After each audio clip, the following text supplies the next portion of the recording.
Hello, good morning, dear ECUATESOLers. Good morning. How are you today? I hope that you are all okay from the different parts of Ecuador. And it's a pleasure for us to be here again in another round of webinars. Remember, these webinars are organized by ECUATESOL, the Ecuadorian Association of Teachers of English to Speakers of Other Languages.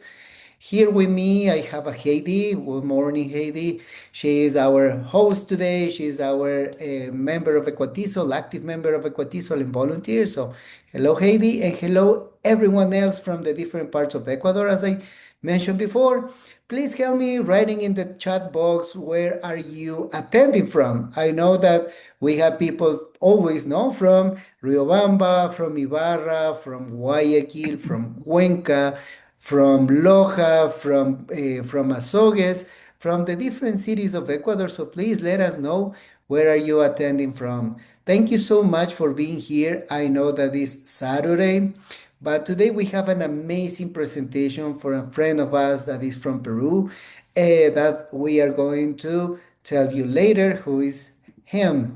Remember that these webinars are organized by ECUATESOL. We are the official affiliates of TESOL International, and we have as a partnership universities and institutions, Tech University, the Universidad Nacional de Educación, and ITEP. So remember as well that we have our website. If you want to QR code or scan this QR code, you can go straight to the website so you can follow news and events that we are doing as ECUATESOL.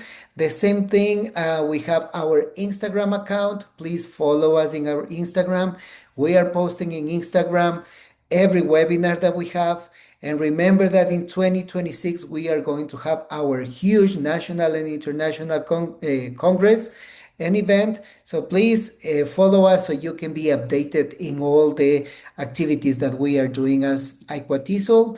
The same if you are not part of ECUATESOL yet, which I think all of us, you are part of ECUATESOL already, but if you are not part, this is the QR code that goes straight to the link where you can register and be member of ECUATESOL.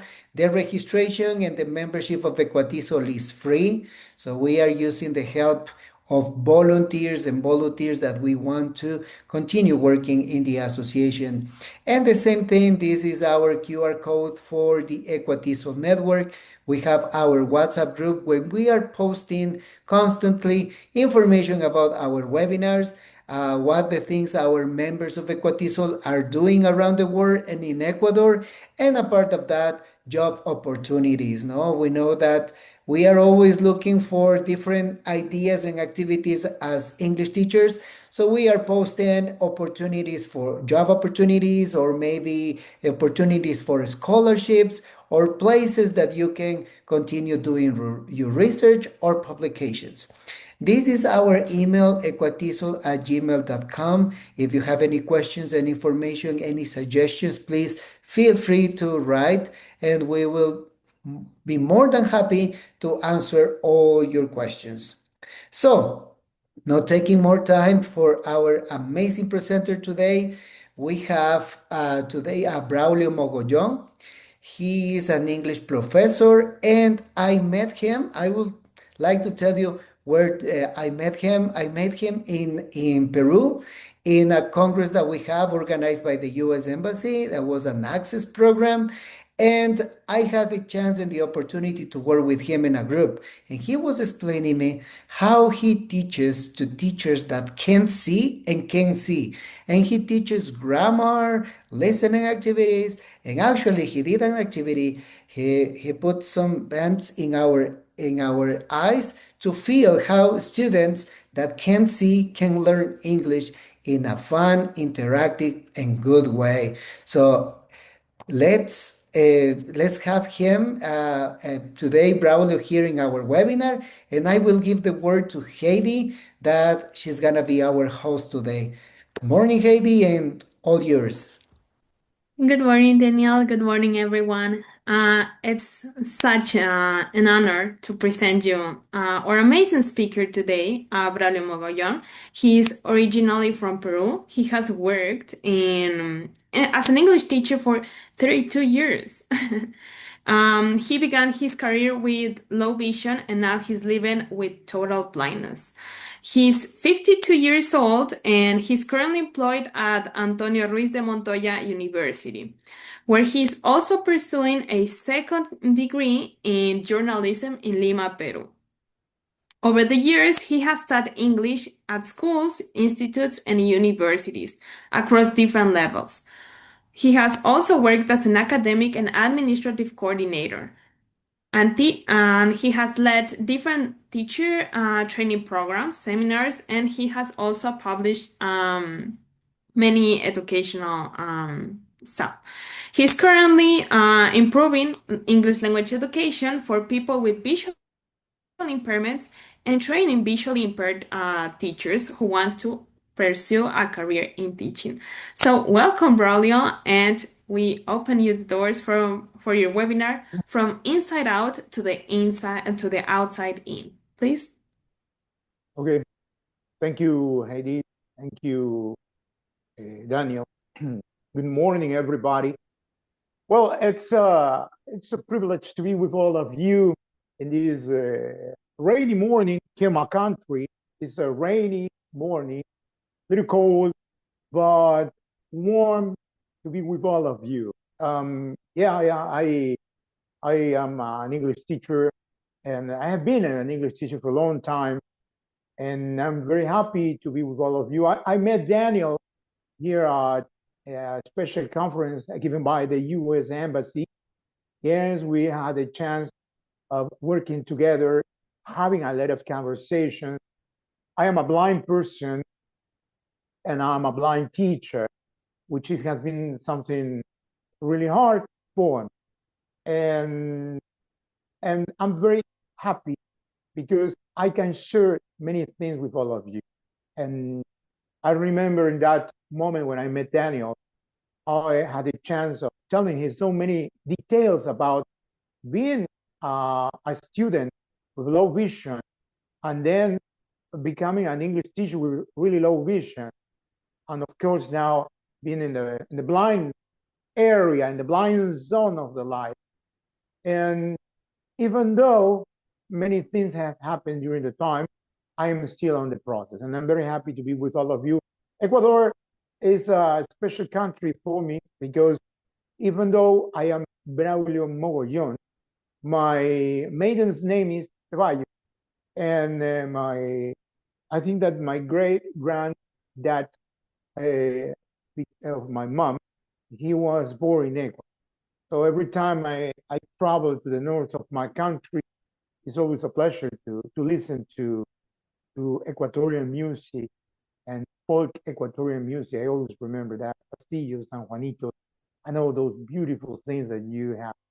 And well, that's why I'm very happy to be with all of you in this beautiful, rainy, cold, but really nice morning. And well, Heidi, let's start with the first. I don't know if you put the picture of the title. Yes, we are currently in the title slide. Okay, good. So let's start talking about that from inside out to the outside in. Why did I put this title? Because I've been in both parts. Okay, in 1978, December 1978, I was diagnosed like a visually impaired person. So I had to start primary school in 1979. So it would be something really hard. So nobody knew that I had low vision because my doctor just said that I had kind of problem with my eye. But I was born with one blind eye and the other one had low vision. So when I started school, I had to adapt many things to myself. I did it without teachers' support. I did it with my mom's support. And I told her, please help me to do it. Help me to do it because I want to fight. I don't want to stay home or I don't want to go to school just receiving that I will start getting scores and scores and degrees just because they feel sad about my situation. So just I started studying as a common student with visual problems, but not never they never thought that I had so really, really serious problems. Remember this, one blind eye and the other with low vision. So I studied primary, high school, then I went to study to Instituto Cultural Peruano Norteamericano here in Peru.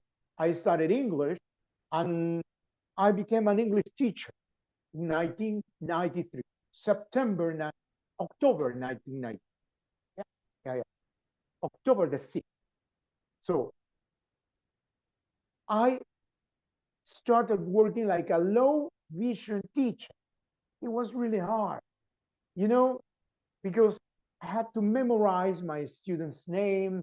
So if they move from one place to another, if they change their seats, I was in problem. So I had to get their voices and I had to memorize what I had to explain, to write on the board, to walk through the aisles, to take the bus. To be honest, was a really, really hard epoch. But I did it. I did it. Maybe now that this webinar is going to be published, many of my colleagues, many of my students will discover this situation. But I did it okay. But one day, just my vision, besides of being really bad, I started just seeing shadows, and it was impossible to continue doing things without telling the truth to everybody. So many years ago, I decided telling the truth. I said, sorry, I am a blind, almost a blind person, and this is the moment of telling the truth to everybody. Since that day, I lost many opportunities to work as an English. I started teaching private lessons. I started preparing students for TOEFL, for speaking. I dictated seminars, workshops. I trained English teachers, but job opportunities in an institution got really difficult. It was really frustrating because lived, when I was living in that environment, in that fake environment of telling a lie, of not telling the truth, because I was a low vision person, was hard, but was harder to accept that my options were reduced. Then an institution gave me an opportunity to give virtual lessons, but they told me, please don't tell anybody that you're a blind teacher. Well, I needed a job and I accepted. And I started teaching English, and my students didn't know that I was a blind teacher. The classes were virtual, like in this way. But it was also kind of, come on, frustrating. Fortunately, years ago, Antonio Ruiz University, Antonio, this great university in Pueblo Libre, Antonio Ruiz de Montoya University in Pueblo Libre, Lima, Peru, gave me an opportunity. The director of the language center, Carlos Angulo, Mr. Carlos Angulo, gave me the chance. He told me, I trust in you. And I came back to the Great Lakes, and I'm very happy and I'm very thankful. And now I teach grammar, conversation at the university to regular students. My students have no problem, have no visual problem. And I write on the board and I talk to them. I walk around the university and they get fascinated. How you do it? Oh, well, come on. Don't get worried about it. Just, I'm your teacher and that's all. And also, I taught English for 1.5 years to visually impaired students in a really amazing program. And I had the chance to share my knowledge with these young people because the opportunity that I didn't have, they had. And I'm very happy with it. That's why this webinar's name is from from the inside out to the outside in, because I was in both situations. And now I can share this with all of you. Okay, Heidi, please, next. Okay, so now we're going to talk about choral repetition strengthens listening and pronunciation skills. Well, that's very important, choral repetition, because all these things that I'm going to share with all of you are personal learning skills, personal learning things that I had in my personal learning living. So the choral repetition was very important. I discovered when I was a little kid that when my teacher said, repeat after me, Monday, Tuesday, Wednesday, and I had excellent teachers in the kindergarten process and at primary. So I received that choral repetition, and I realized that choral repetition opened widely my listening, my pronunciation, okay, my understanding process was really good because of that. So I remember that with that, I improved my pronunciation a lot. I improved my listening. And you know something? When I was a little kid, okay, this choral repetition helped me a lot. Because when I became an English teacher, okay, my students said, how you have a good pronunciation? Maybe you traveled a lot. No, I didn't even have taken the chance of getting into a plane. So choral repetition helps a lot when you are a visual impaired student. If you give this opportunity, because many teachers say, no, choral repetition is out of fashion. No, it's not out of fashion. It helps you. It's a great aid talking about visual impaired students. If you really want to get success, you need to repeat them several times, the vocabulary. Because, yeah, we have the readers, we have the braille, but let me tell you one thing. The choral repetition is a big help because we receive that and we receive it and we produce. If you say to a student, repeat, okay, beat, you say beat, and we get that sound in our unconscious, okay, way of working. So for us, it's very important. And for a student, really important. And if we understand that choral repetition is a really good tool for visual impaired students, great. And let me tell you one thing, that even choral repetition is helpful for timid students, for students who have no level of English. Because when you teach English, you will have students with different kind of levels. Of course, the new tendency say, no, choral repetition is an out of fashion tool. Don't think about it. Don't think about it. Everything which could be helpful for your students will be really healthy for the class. And let me tell you that choral repetition helped me a lot to develop my pronunciation to develop my listening, and something really important, to develop my intonation. My intonation. Okay, please, Heidi. Okay, so now we're going to talk about the importance of auditory learning and concentration in early English acquisition. Yeah, the auditory learning, the concentration is great. And the concentration is linked with the current repetition. The concentration is very important. When you're teaching English to visually impaired students, the only way of being concentrated, of being really well concentrated, is that you take into consideration that the outside noises shouldn't interrupt your class. Because the concentration of visually impaired people is really strong through the listening skill.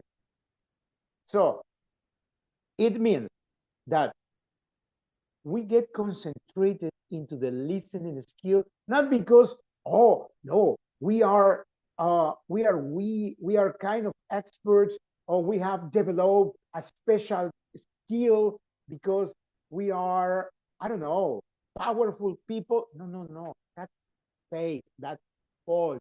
That's a legend. Okay. Medically, okay, everybody could develop any skill, any human person. The difference, the difference is that blind people, we cannot see. So to get everything which is from the visual people, we got it from our listening. So we need to get really concentrated on what you say. And that's the truth. So if we have a really good choral repetition, if we have a teacher, a very enthusiastic teacher with powerful intonation, with that, those things will encourage the students to learn, because we are saying, hello, hi, how are you? Visual impaired students get really motivated. But if we receive like, hello, hi, we don't. That's for sure. That's why blind people, for example, at my age, let me tell you one thing. When Heidi start talking to me, I get very happy, because Heidi has a very nice way of speaking, very adorable. She was telling me things, and my concentration on her voice projection got connected immediately. Why? Because it doesn't mean that, please, I have a machine here which is describing Haiti. No, no, no. It's because I am concentrated only on the listening skill. And that is very important. Take it into consideration. Concentration is one important tip for all. Heidi, please, let's go with the number. Now, let's talk about the influence of music on auditory perception improvement for English learning. This part is something very funny. Sometimes I work with music. I am a cultural promoter in my country of music. And I have YouTube channel, Instagram, I work in concerts. That's why I'm studying a second career, no? I am a cultural journalist too, besides of an English teacher. So when I recommend people, when I recommend my students, hey, please, you've got to listening to English music. My students say, oh, Braulio, but you recommend that because you like rock, because you like pop, because you like music in English, because maybe you don't like reggaeton or you don't like K-pop. No, no, no, no, no, no, no. It's not because of that. Sometimes I remember many years ago at the beginning of my career, many people used to say, oh, people who like rock music, they become English teachers because it's their only option. No, no, that's also false. That's really false. No, it doesn't matter. But here there is a special connection. When I when I start teaching basic students, I always recommend them to listen to, for example, Frank Sinatra. And they say, oh, boring music. Yes, boring music. Wait, wait. I recommend to listen to the Beatles, to Elvis Presley. They have a really good accent. They have a really good accent for learning English. And why I recommend this? Because native Spanish speakers, especially this new generation, they only have urban music into their brains. So we need like a new PC to storage their brains with intonation, with vocabulary, with pronunciation, with rhythm. And that's why I recommend. And that's very important because the students will improve many important details. Let me tell you that I was making a kind of investigation, and I have a student. She lived in Venezuela, and her pronunciation to learn English, she has really, really, she has strong problems. Why? Because the Caribbean pronunciation, okay, doesn't permit to pronounce English correctly. So imagine if your students only listen to reggaeton, sorry for this, so they will start imitating the Caribbean pronunciation. And when they want to learn English, they will have problems with the modulation and with the movement of their tongue. And it is an investigation, it's not a joke. That's why I recommend to my students to listen to English music. And in my case, when I was a little kid, my mom, okay, she introduced me into this English uh, listening skill with a lot of music in English, Beatles, Sinatra. I was a very little kid, and it helped me a lot to open my ear wide. So imagine, let's find the connection. English music, good concentration, and besides of that, the very first part that I recommend, okay, choral repetition. So, as a blind person, I had a chance to have these three important details which helped me to develop my listening skill, my pronunciation, my intonation, my rhythm. So, if you take into consideration these three important steps, for sure, your students will become experts in this sequence, in pronouncing, having good intonation, and all that. Because we need to adapt our teaching to this kind of thing.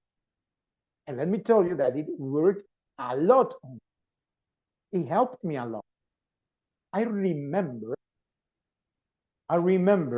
that when I was a very young boy, I bought a magazine because I wanted to sing a song in English, and I couldn't.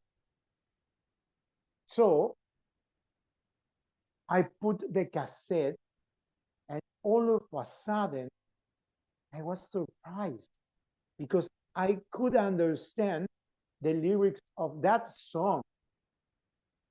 And it was because of the choral repetition, of the concentration. It was because of that, of listening to music in English, and because of my teachers gave me the vocabulary. They insisted, even though they didn't know my real visual problem. These three details, when I became an English teacher, I used them with my students, with my regular students. I'm talking about no visual impaired student. It was really, and I got really good results. For sure, let me tell you that it worked, and it worked well. Even though many teachers, many institutions say, oh, that's out of fashion. No, it's not out of fashion. You need to get to wherever it's possible, because you speak English, you know English, but your students need to be at the same level as you want. Okay, let's go with the next one, please, Heidi. So now we're going to talk about the key role of memory in English language teaching. Well, the memory,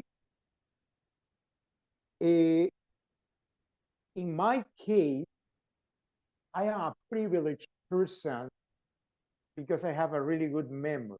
But many people say, hey, how you have a really good memory? Or what kind of, I don't know, vitamin, protein have you consumed when you were a little kid to have such a great memory?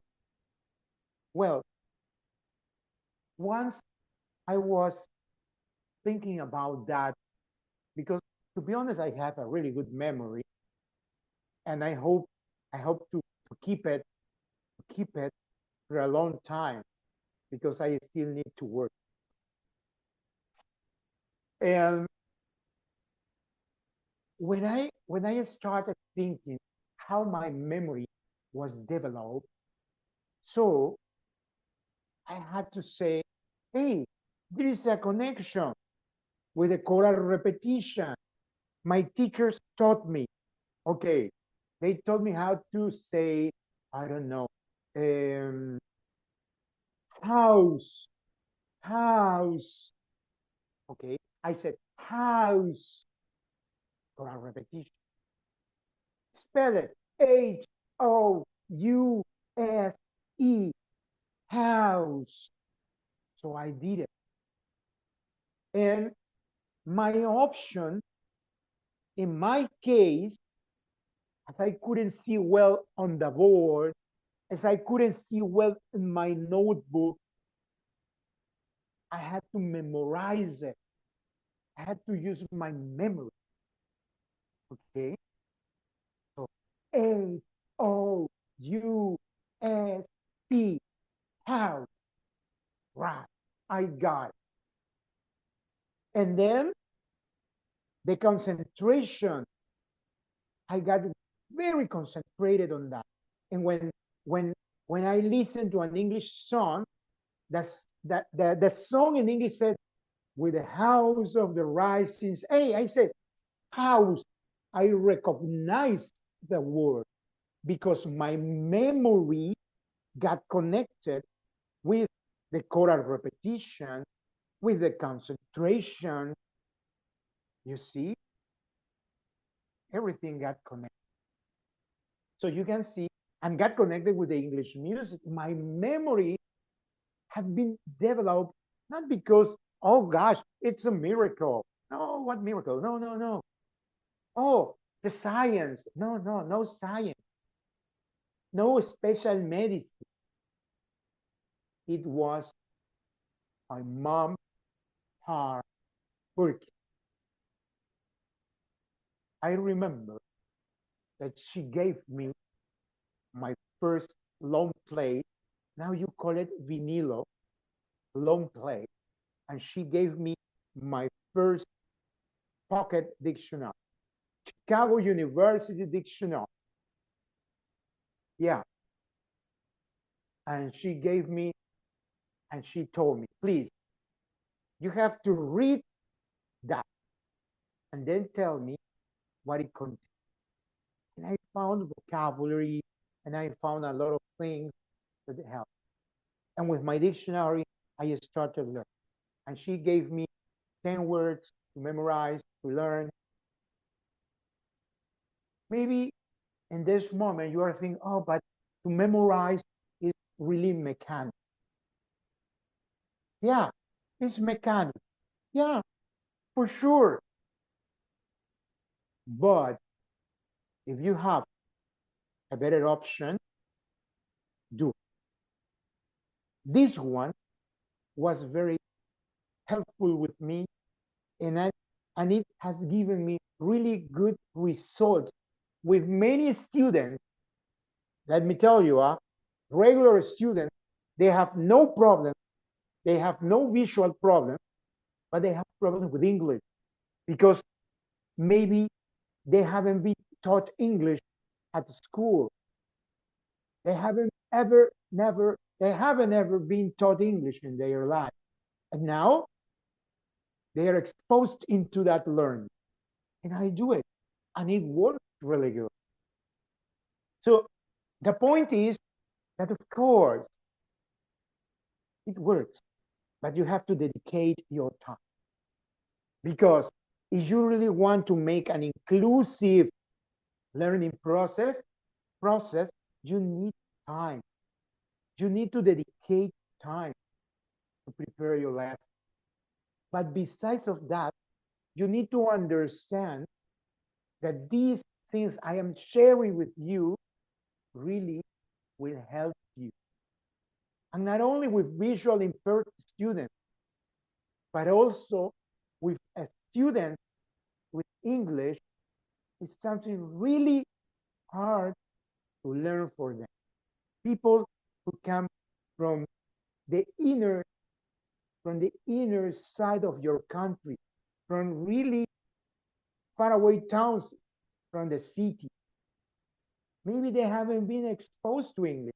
I have students who come from the inside towns of Peru. And what I'm sharing with you, it works really good. So I do it with them. So from my experience to that situation. So I am doing a really inclusive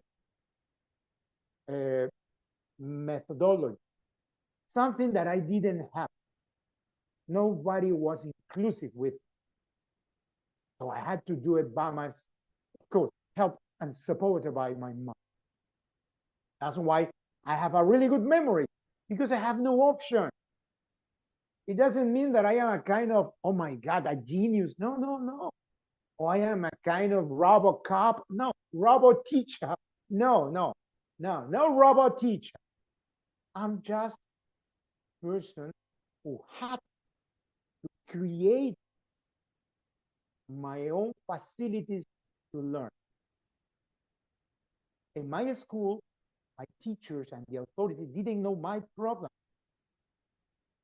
And I did it by myself. Never, I was never flunked. I finished school in 1989. Everything was fine. I wasn't an excellent student because no inclusion at the epoch, but I did. And I learned English and I learned French, Portuguese, Italian with this same method that I support nowadays. It doesn't mean passion. It doesn't mean that you have to be powerful. No, you have to understand your student. Next, Heidi, please. Okay. So now the next slide is mastery of grammar and vocabulary for effective communication. Oh, I love grammar. I am an English, I teach grammar at the university. I specialize about that. And it's very funny because many teachers nowadays say, no, but grammar is boring. And we teachers, we put that terrible idea to our students. No, grammar is boring. Grammar is out of fashion. You need to speak because nowadays everybody needs to speak. Grammar, no, no, no, no. Yeah, we have to learn grammar through functions. No, yeah, you don't need to use the board to explain grammar. No, Braulio, that is out of fashion. You don't need it. The new English tendency says that you put on the board a drill, students repeat it, and they will get it as soon as possible. Because grammar is not necessary nowadays.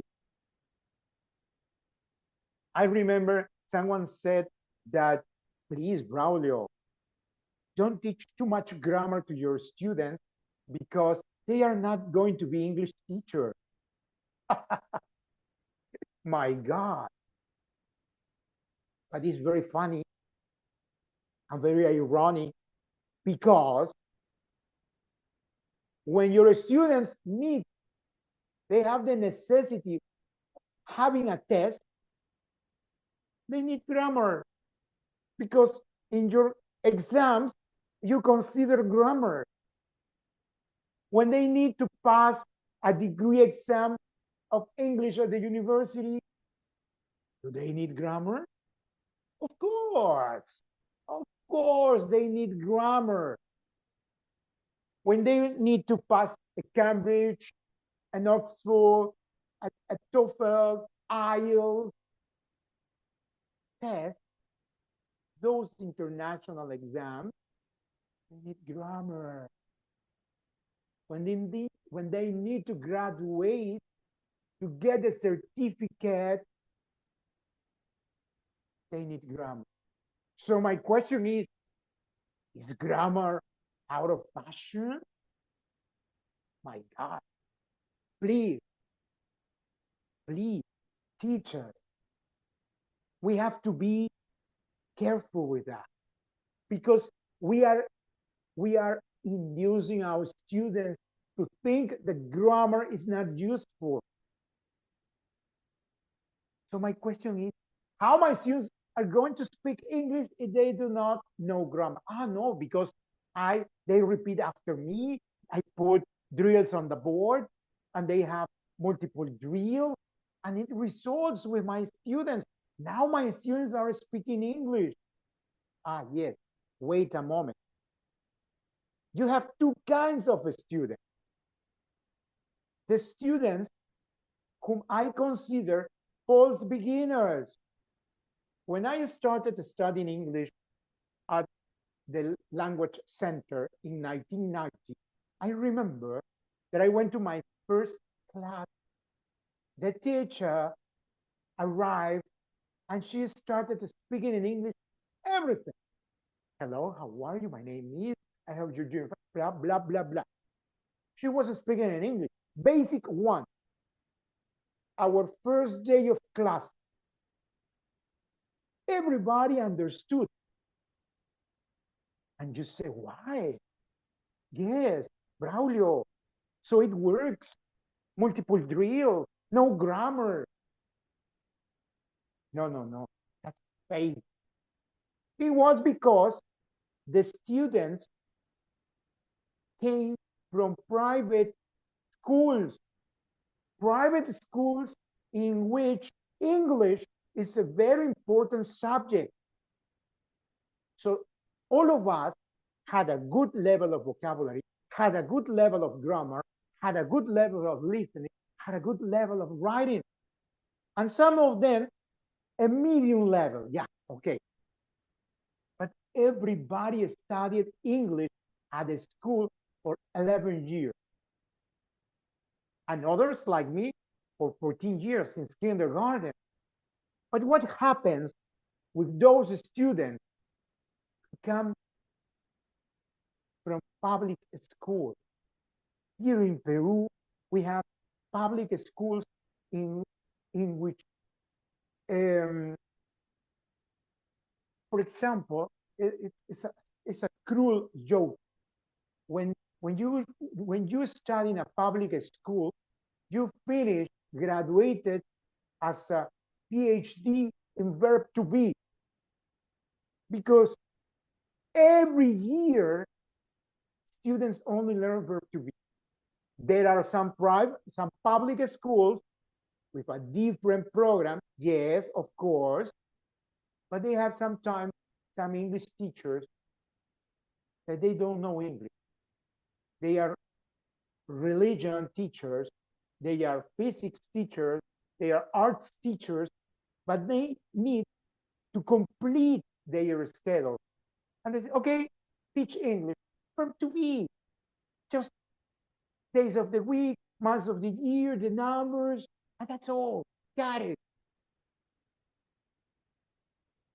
So we can see that memory is very important, that grammar is very important. Sometimes I make my students to memorize a conversation. The first time they do it like that. But then, of course, they do it by their own preparation, because they won't be mechanic learners all the time. Of course, if you have the privilege of having a complete class of students and they have a really good level of English, forget what I'm saying.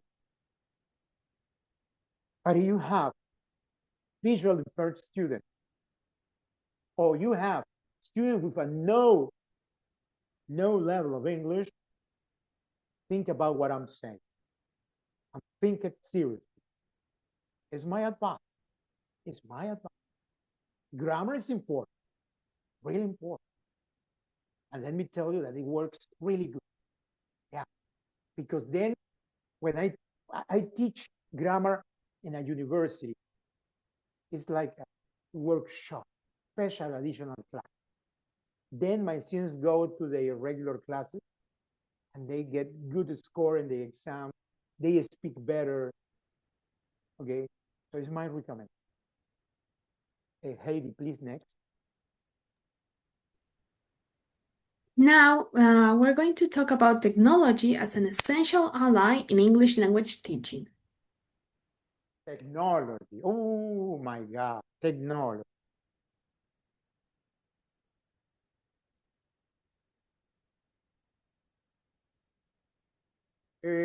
Technology is very important.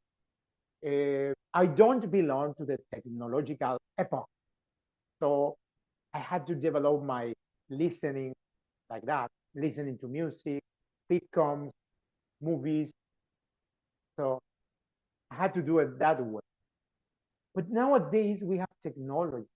In our epoch, teachers, we had to prepare so many things by ourselves. Today we have many tools. Technology is important, but it's not everything. But besides of that, technology works really good. Why? Your students, your regular students with no visual problem, all of them use cell phones, tablets, laptops, everything. They use it correctly. They are experts. I am not an expert in technology because it's not my epoch. But let me tell you that visually impaired students, visually impaired young students, they also use technology like experts. You will get amazed, surprised if you see visually impaired students using the cell phones, the readers, the PPTs, everything. They are experts. So I recommend you to take a look at that, because visually impaired students, the new generation, they also use technology really good. And in my situation is a little hard, but it works. And now, in my case as a visually impaired teacher, it helps me a lot because I have a reader that reads everything in English, in Spanish. I can use my email. I have an ecosystem here in my house.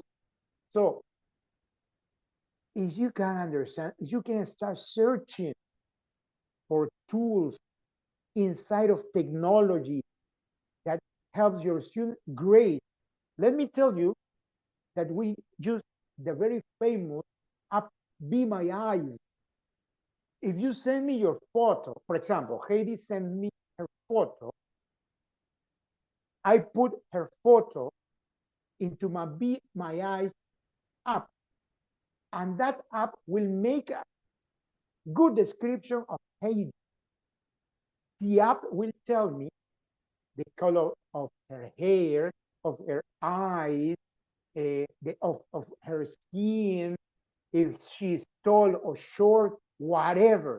She will tell me, the app will tell me if Hades wearing glasses or a blouse or a sweater, whatever. So sorry. So nowadays we have technology. And let me tell you, besides of that, that technology like chat GPT and all those things, which are for me still a little difficult, helps you a lot. You can prepare exercises and you will save time.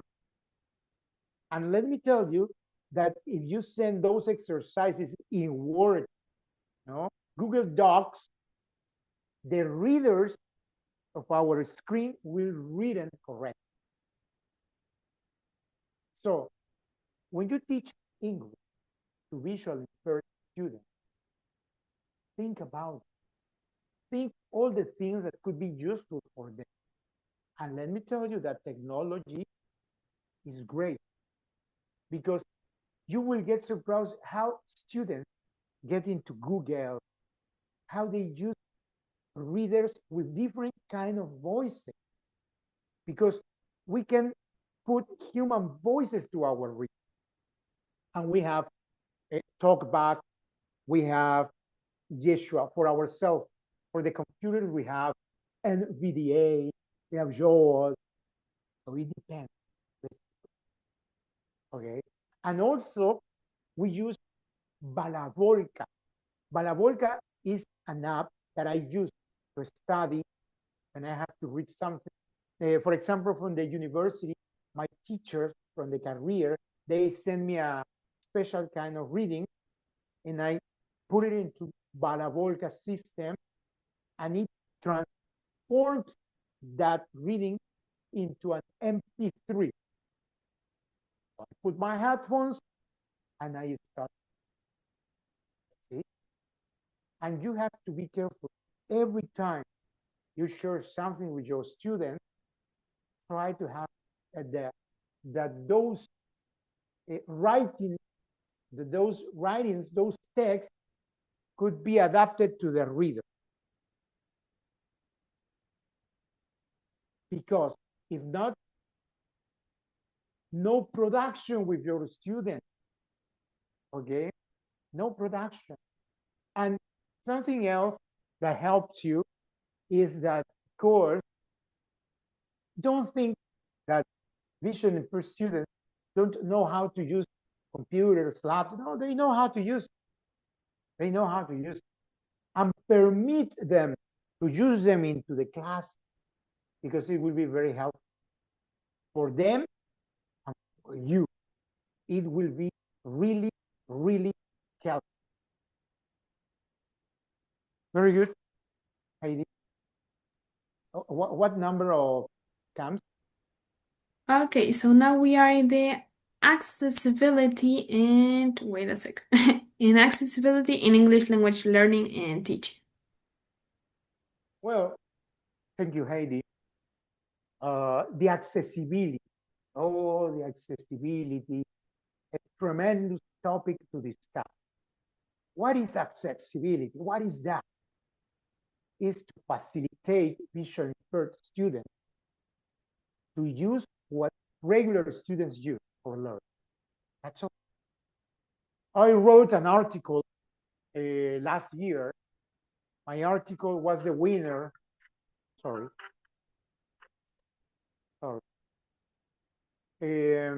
Don't get surprised that visually impaired people, we use a lot alarm clock. This is me alarm. Okay, sorry. So accessibility is something really important.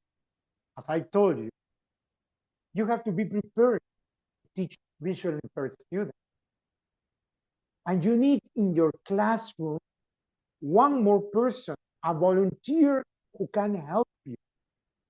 Because listen to this, visually impaired students also want to go to the restroom, and they need help sometimes to go to the restroom, because if they don't know the building correctly, they need help. They need help to get into the classroom, because we have good memory, but we don't have a Google map inserted in our brain. Okay? And because there are many other things.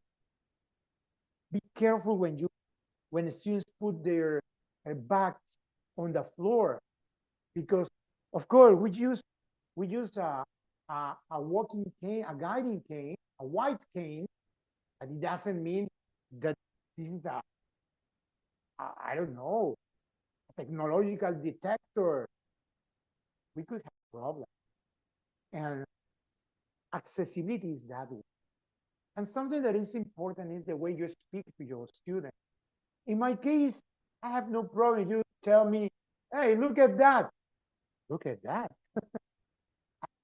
Try to make certain kind of accommodation. But the way you speak to your students can be also inclusive. Listen, pay attention. Can you hear me? Okay. Don't use that ridiculous word that many people use. But it's supposed to be. No. No supposing. Don't suppose anything, you. Okay? Be alert. Yeah. You have to be checking out all the time your students. And something important is that you have to understand the way they learn, the way they need to learn. It doesn't mean that I am going to teach with my skill because they work for all my students all around Ecuador. No, no, no, no, no. No, don't do that. If you think like that, let me tell you, you won't get the goal. Okay? And go step by step. Maybe they are not very fast, but let me tell you that with that accessibility that you show them, they will get concentrated, they will appreciate you a lot, and they will respect you a lot, and they will start producing soon.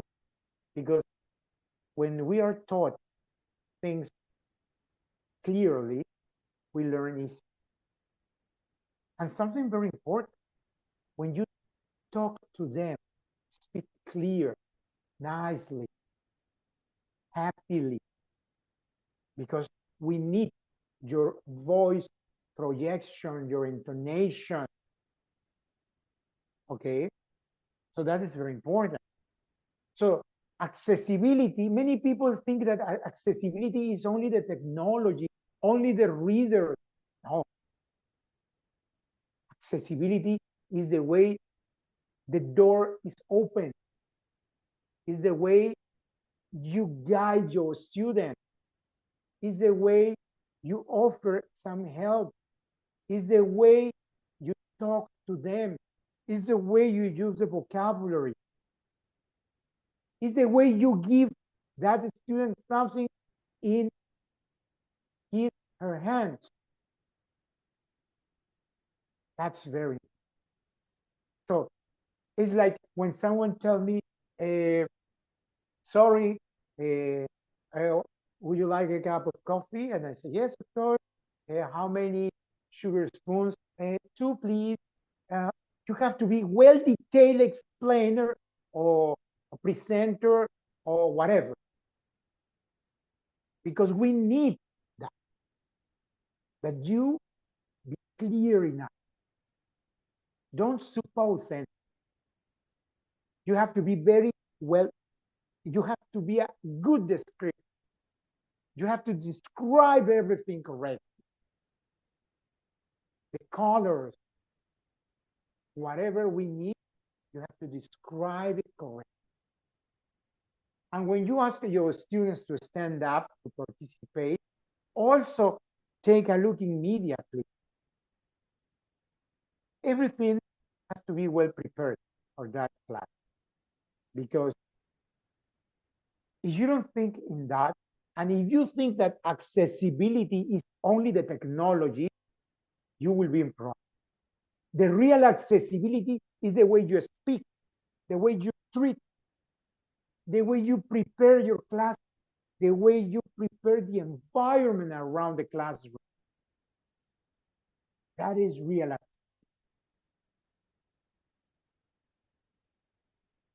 Heidi, please. Okay, so now we're going to talk about personality when teaching, demonstrating strong confidence in knowledge and image. Yes, personality.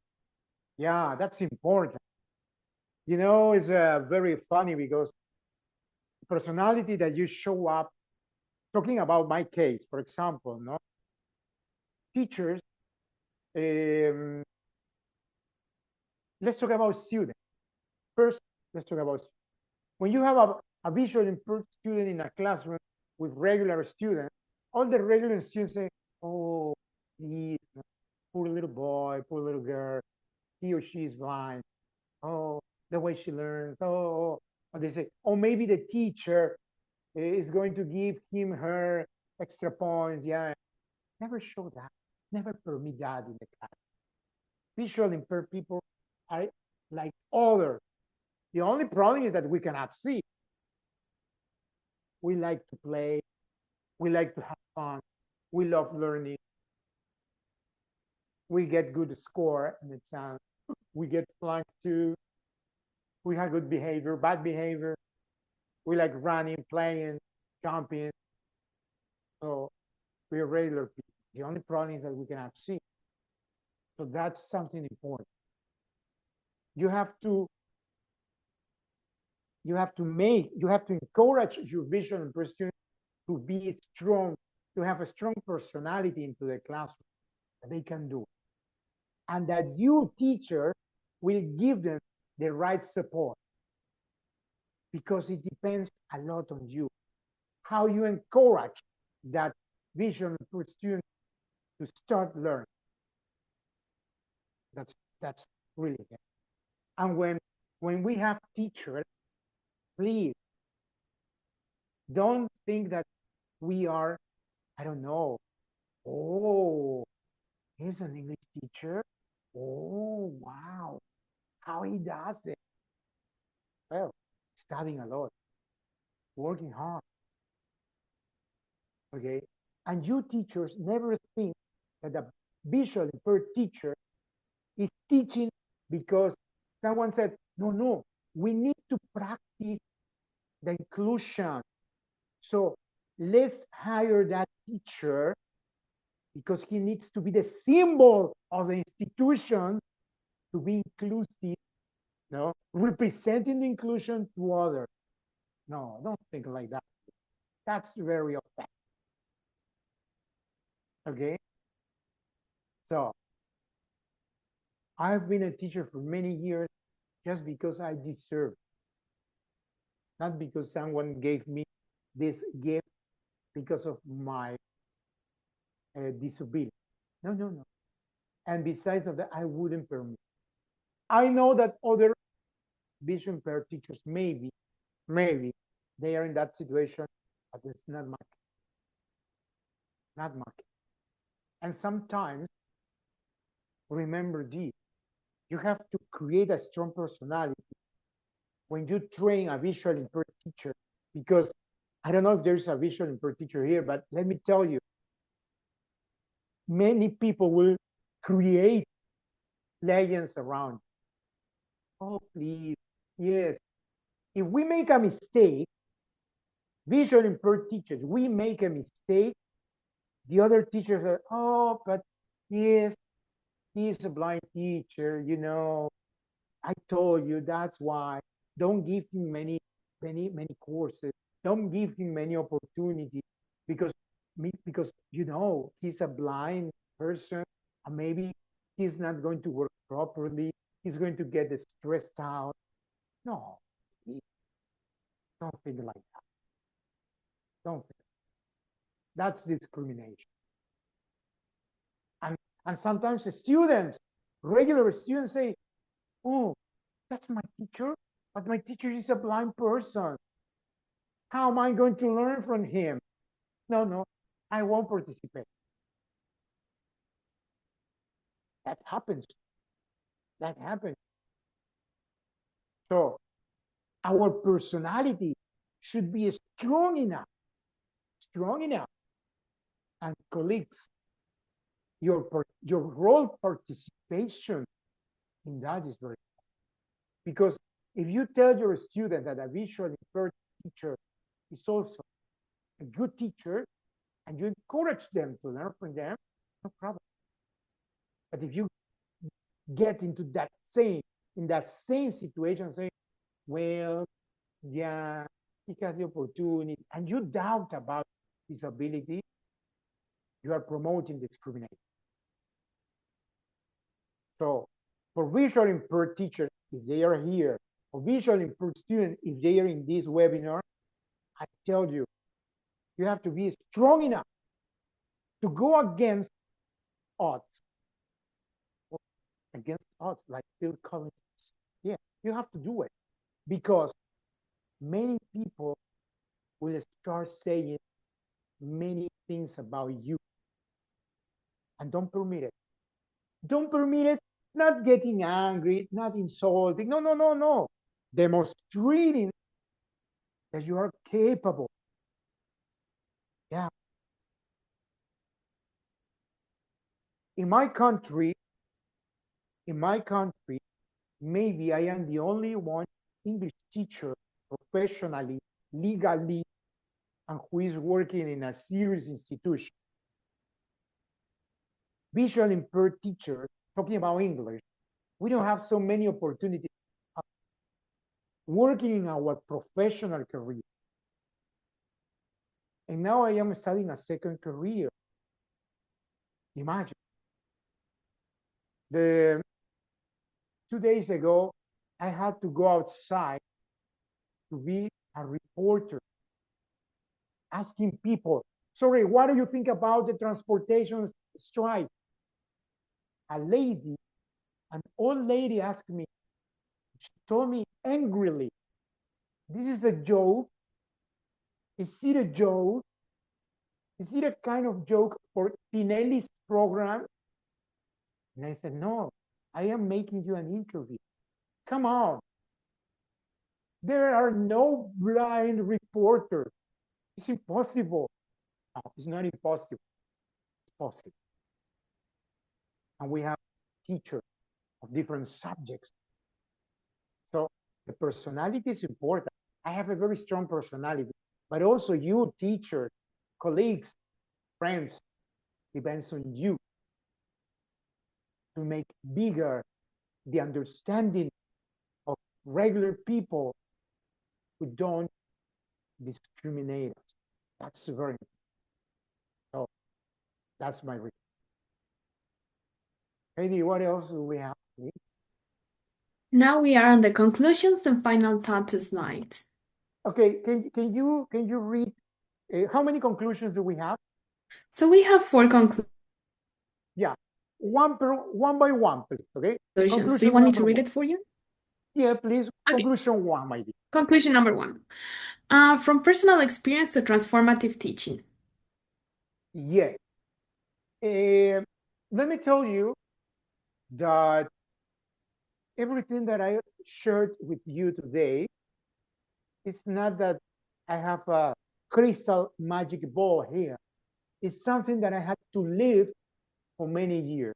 And let me tell you, I am here with you because I have young students, young visually impaired students, and I had to suffer a lot to learn. But I don't want the same for my students. I don't want the same for the new generation of visually impaired students. And you have a very strong responsibility. That's why I'm here with you. This is a personal thing. But I lived it. The discrimination, the bullying, all those things. And I'm here with you sharing my personal. Heidi, number two. Tools and confidence as allies in the classroom. Yes, confidence. Of course, you are not the father or the mother of those students. No, no, no. Forget about it. They have their parents. You are the teacher, and they need confidence with you, but they need confidence to learn. And let me tell you, you have to be special. You have to be teachers. You have to be psychologists. You have to be. Why? Because depression, when a blind person gets depressed, it's harder. Because if you get depressed, what you do? Okay, you go out to take a breath, to look at the landscape, check the pets around the street. You watch a movie, you read a magazine, you check the beautiful colors. We don't. When we get depressed, we are still into the darkness. Well, we put our headphones, we listen to music, we listen to music, we listen to music, and we listen to music. And the other things that you do, we do those things through listening. So imagine. So confidence at the moment of teaching and learning is very important. It doesn't mean that you're going to, if he doesn't pronounce well, you say, oh, very good. No, no, no. Encourage your students to improve, to speak out loud. And don't forget to tell them, if you are very timid, you have to change that.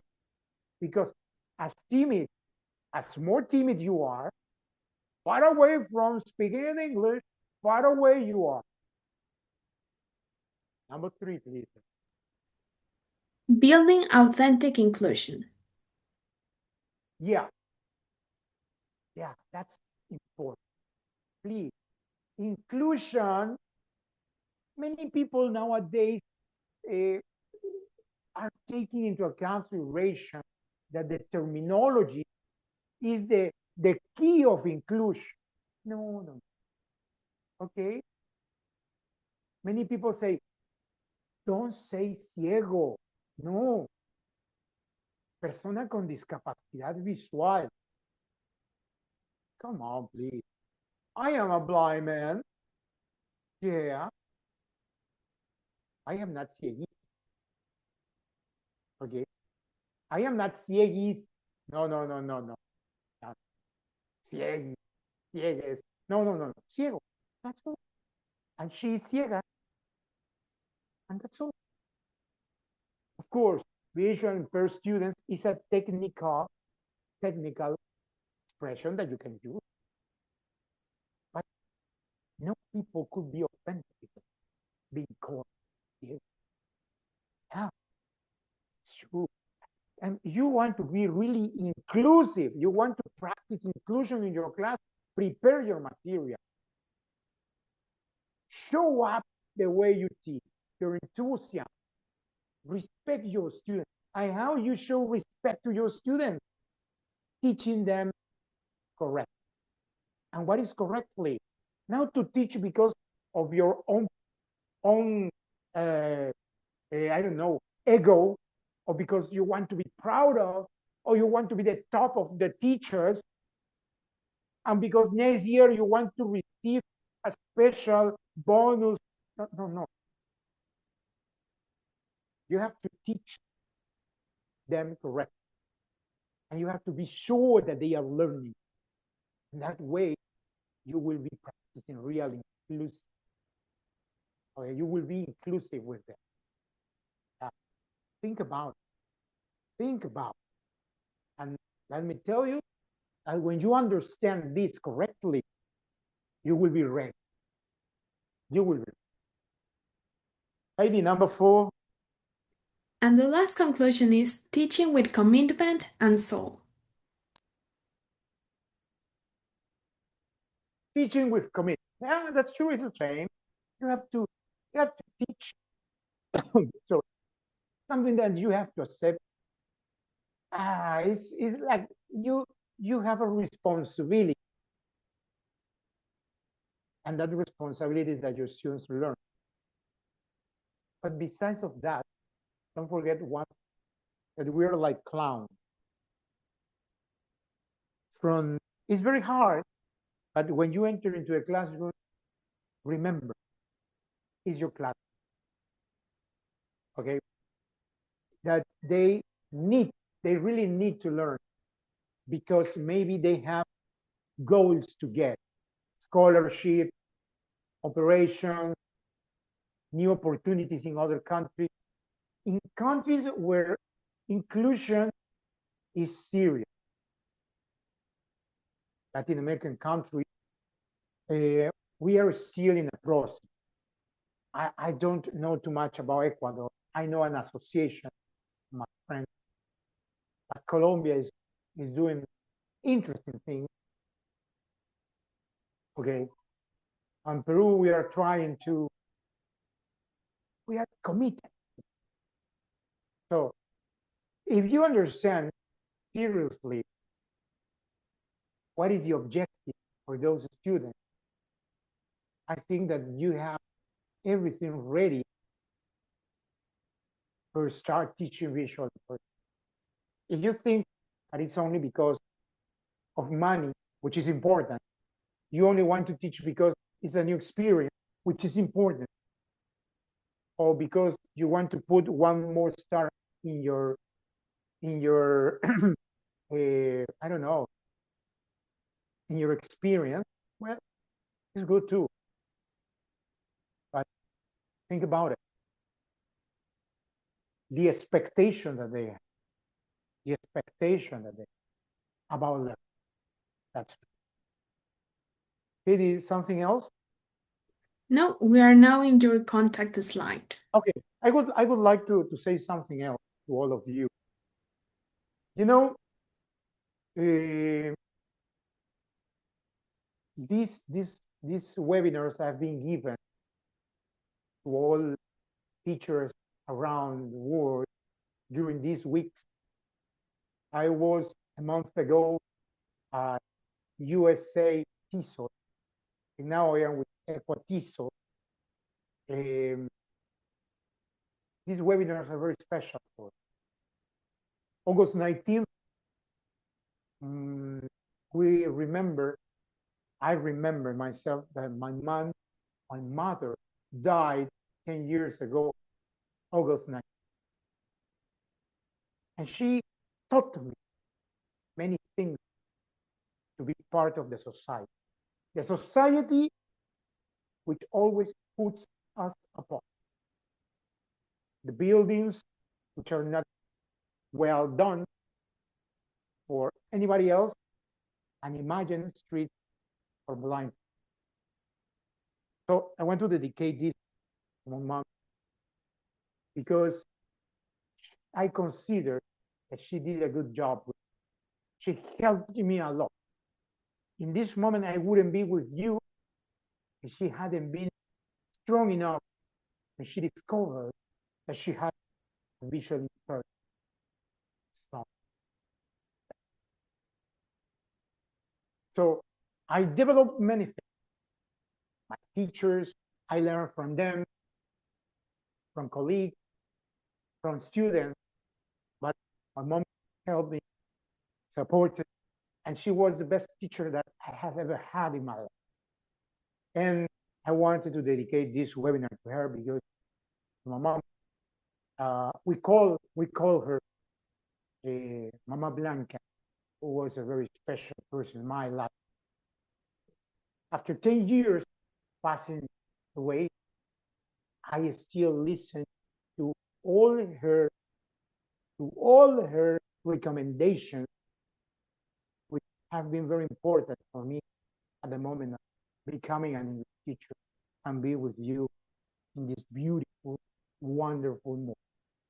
If you want to practice inclusion with your students, if you want to share good moments with visual impaired teachers, remember that they are asking you for an opportunity.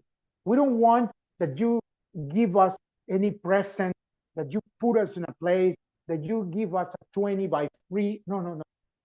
Just give us the opportunity of learning, and we will demonstrate the way we learn, and you will have the best experience of all your entire life. Thank you very much. Now I think there will be kind of question. Thank you. Thank you so much for sharing this amazing presentation. Don't forget to send your questions to the chat. Actually, we have a couple questions here. Okay, let me. Okay, Yeah, so let's start. Joanna Rosero says, taking into account your point of view, how do you deal with multi-level classes? It depends what you call multi-level. Maybe you consider that you have in a classroom a student who have a really good level, a social level, a high level. So I remember that I had a class with visually impaired students, okay, and they had different kind of levels. And besides of that, the same situation I had it with regular students.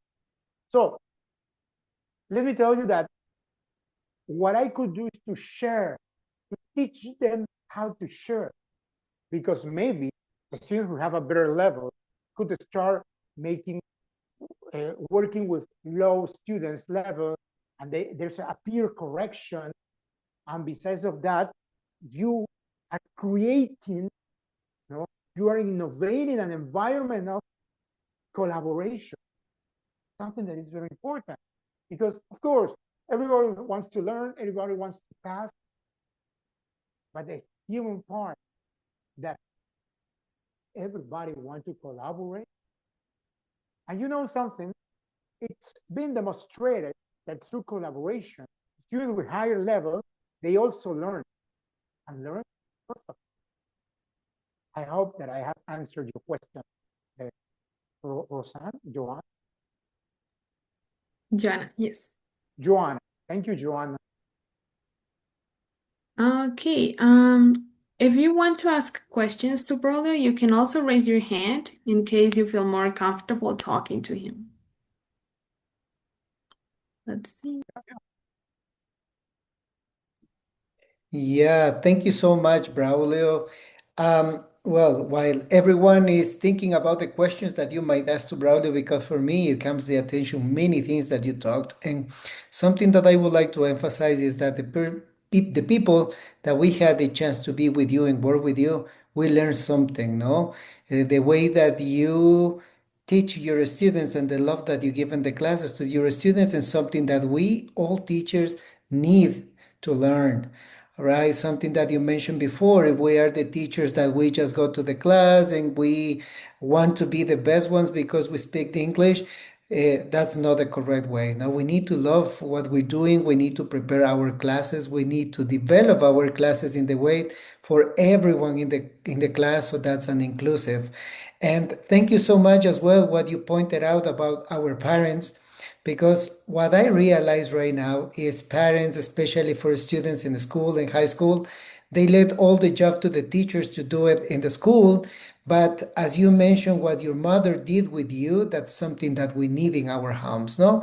Mothers and parents helping the teachers to teach in class so the students can learn with love, with the passion that we love to teach. Also, thank you very much, Braulio, for giving us those advices. And I think that I saw someone with the hand raised. I don't know. Before answering the question, just to specify something that you said, Daniel, there is, yeah, of course, um, we cannot replace parents, okay? It's not our job, okay? Don't forget that we are the teacher, and parents should be responsible too. The problem is, of course, maybe a question is, but what happens when parents are not responsible? First of all, teachers, a good recommendation, because the, the time has changed a lot. My recommendation is talk to the principal of the school, talk to the coordinator of your area, because you need to find solution. If you take a barely solution, maybe you could be in a problem. So that's why I always recommend teacher, don't play the role of parent. Be friendly, respectful, nice. But if you find problem one of your students, share it immediately with your authority so that in a team together, find a solution. And first point is calling the parent, because sometimes parents get angry with that situation. And maybe you could be in problems legally. So because Thanks, Braulio. Okay, okay, so I think we had a question from Gina Weiss. Gina, please go ahead. Yes, thank you. I have a question for Braulio. Is it correct to learn grammar in primary school, or you consider that is the correct only in high school? hello, Gina. Thank you for the question. I think it's okay, but let me tell you one thing is teaching grammar in primary, rather different teaching grammar in secondary school, definitely. So depending a lot what school you work, it will be the grammar subject. It's okay in primary, yes, but if your students have no level of grammar, they are 6-year old, no grammatical students, so you have to start little by little, and something that I recommend is that you teach grammar in a very relaxing way, in a very relaxing environment. And here comes the choral repetition. I, you, he, she, it, we, you, they. And everybody starts. I, you, he, she. You see, choral repetition. And you say, Maria, she, Carlos, he, Apple, he, apples, they. You start teaching grammar that way. And then you say, I am, you are, he is. So you make it that way. Choral repetition. You give good intonation. You make your little kids write down, but encourage them that they get the grammar into their brain, to their mouths, into their ears. They feel fine with grammar. If you go to high school, it's different. You will teach the structure and you say, okay, I am a teacher. Affirmative. Negative, I am not a teacher. Interrogative, okay. And you have to make grammar productive. Grammar should be productive. If you teach, for example, okay, Carlos is a teacher. Okay. And someone, no, teacher. Carlos is not a teacher. So, Carlos is an architect. Oh, very good. And then you say, is Carlos an architect? Yes, he is. Oh, is Carlos a teacher? No, he is. That is secondary. grammar should be productive. I always teach grammar, and the title of my grammar course is uh, speaking through grammar, because it's possible to make grammar communicate. Is my recommendation. But in primary school, Gina, yes, but little by little, depending on the level of the students, little by little, and happy. Okay, thank you so much. Oh, you're welcome, Gina. Thank you. Okay, so now we have a question from Marisol Gallardo. She says, would you mind sharing some strategies you have been using to get your students at the personal level? At the what? First level? At the personal level. Okay. What's the name of the Marisol, no? Yes, Marisol. Okay. What do you mean, Marisol? When you have, for example, introductions, presentations, and things like those?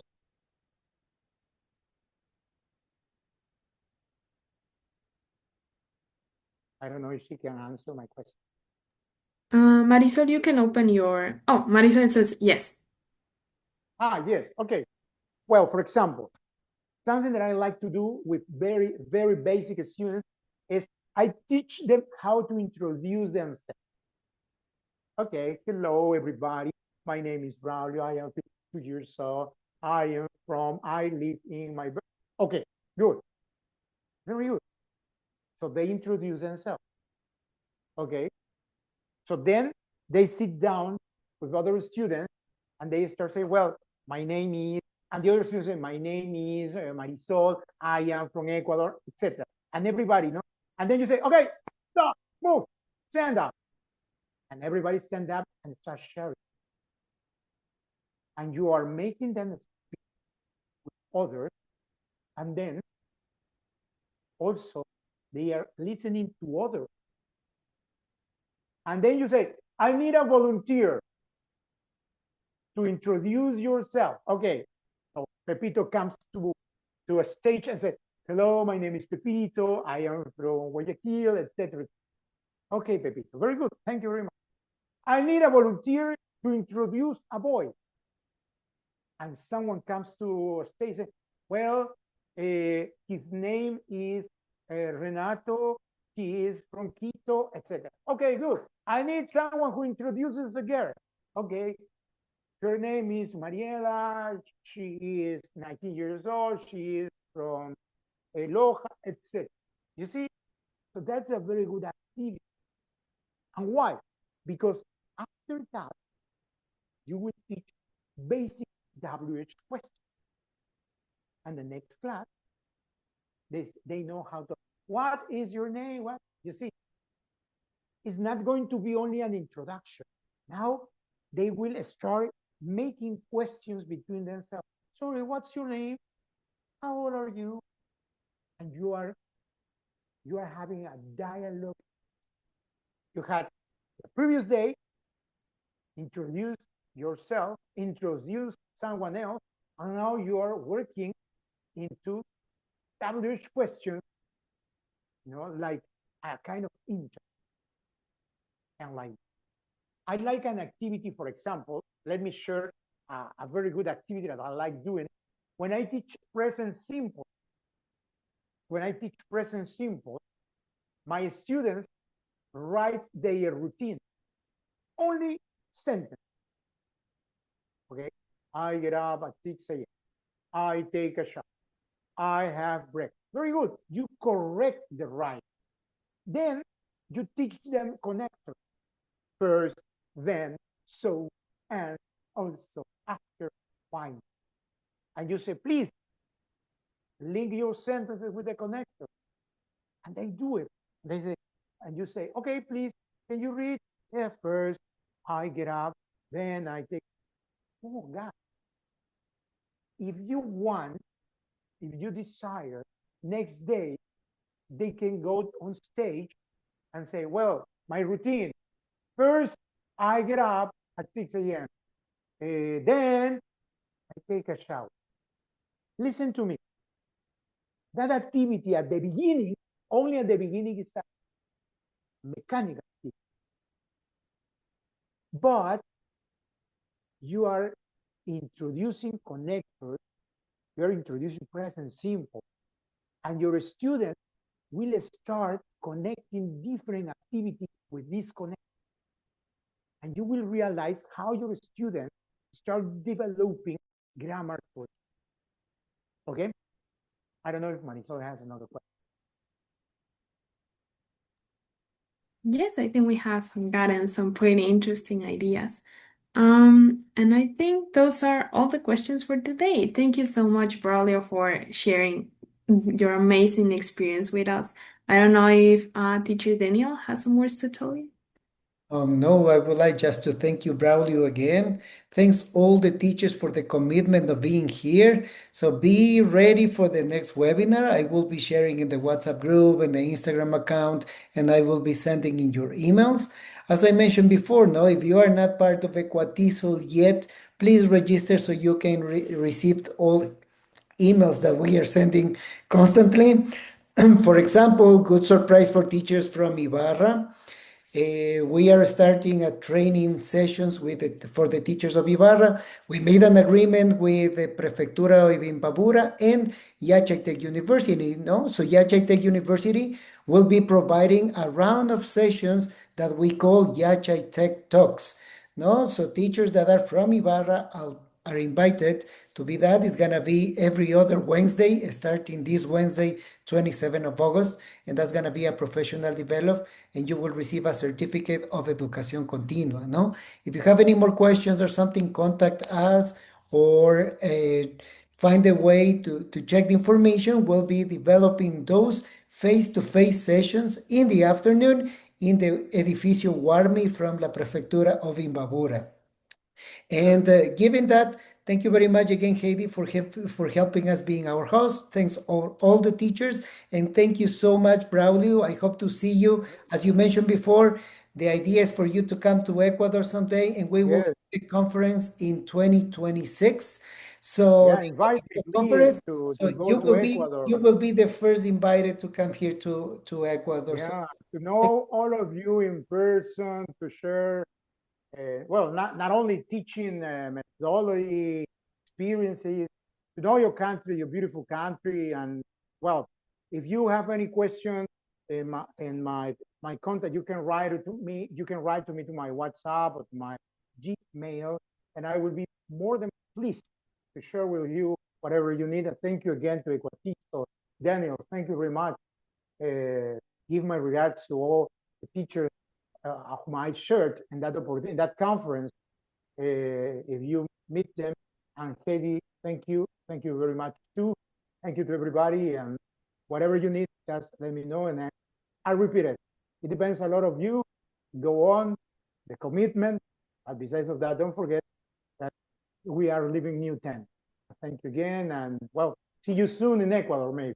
thank you, Braulio. See you soon. And remember, ECUATESOL is your house, is your home. So, and the home for everyone that is here. So we are for you and thank you so much for your commitment to being here. On Saturday morning, I know we're taking 2 hours of your time, but that's the commitment that we do as a teachers, no? So thank you very much, and we'll see you next time. Thanks all of you, and have an amazing and lovely weekend.